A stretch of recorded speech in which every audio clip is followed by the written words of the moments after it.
একদিকে বিনিয়োগে অনিশ্চয়তার কারণে কর্মসংস্থান কমছে, অন্যদিকে মজুরির তুলনায় মূল্যস্ফীতি দ্বিগুণ। অর্থনৈতিক এমন পরিস্থিতিতে বেসরকারি গবেষণা সংস্থা Centre for Policy Dialogue CPD বলছে, অর্থনৈতিক সংস্কারের জন্য যত দ্রুত সম্ভব গণতান্ত্রিক প্রক্রিয়ায় যেতে হবে। একই সাথে দেশের অর্থনীতি পুনরুদ্ধারে লাইফ সাপোর্টে থাকা ব্যাংকগুলো বন্ধ করার সুপারিশ সংস্থাটির। মেজবা হাসানের রিপোর্ট।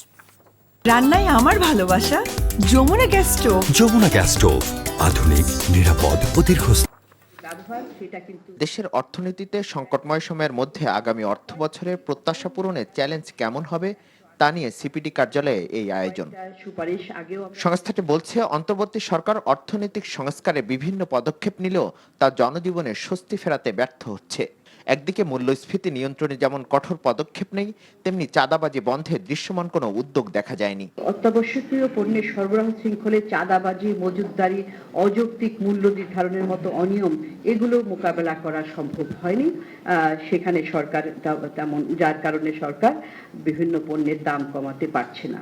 রাজনৈতিক অনিশ্চয়তায় বিনিয়োগে মন্দা কাটছে না, তাই নির্বাচিত সরকারের মাধ্যমে দীর্ঘমেয়াদী পরিকল্পনা জরুরি বলে মনে করছে সংস্থাটি। কেবলমাত্র রাজনৈতিক পরিস্থিতি অনিশ্চয়তা এটার কারণে আসছে না, সেটা হলে তো আমাদের তো 15 বছরের তো দীর্ঘ একটা নিশ্চয়তার রাজনীতি ছিল, জোর করে চাপানো হলেও। তো সেখানে অত বিনিয়োগ আসেনি। রাজনৈতিক সংস্কার, পার্টিগুলোর ভেতরের সংস্কার ছাড়া কেবলমাত্র ইলেকটোরাল সংস্কার দিয়ে রাজনৈতিক সংস্কার হবে না। তো পার্টির ভিতর যে সংস্কার, সেখানে যে গণতন্ত্রায়ন, সেগুলোও কিন্তু একটা প্রক্রিয়ার মধ্যে হতে হবে।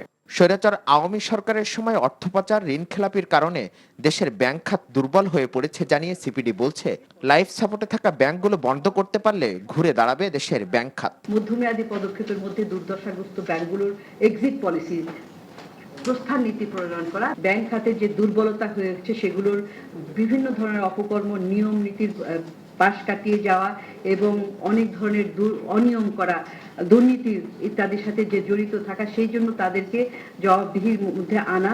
সামগ্রিকভাবে রাজস্ব আহরণের লক্ষ্যমাত্রা পূরণে করফাকি বন্ধ ও দ্রুত রাজস্ব ব্যবস্থাপনা সংস্কার অর্থনীতির জন্য বড় চ্যালেঞ্জ হিসেবে দেখছে সংস্থাটি। রাজস্ব আদায়, কর আদায়ের যে ধরনের উদ্যম দরকার, প্রাতিষ্ঠানিক সক্ষমতাকে ব্যবহার করে। Mezba Hasan, NTV news, Dhaka. রান্নায় আমার ভালোবাসা Jamuna gas stove. Jamuna gas stove, আধুনিক, নিরাপদ ও দীর্ঘস্থায়ী।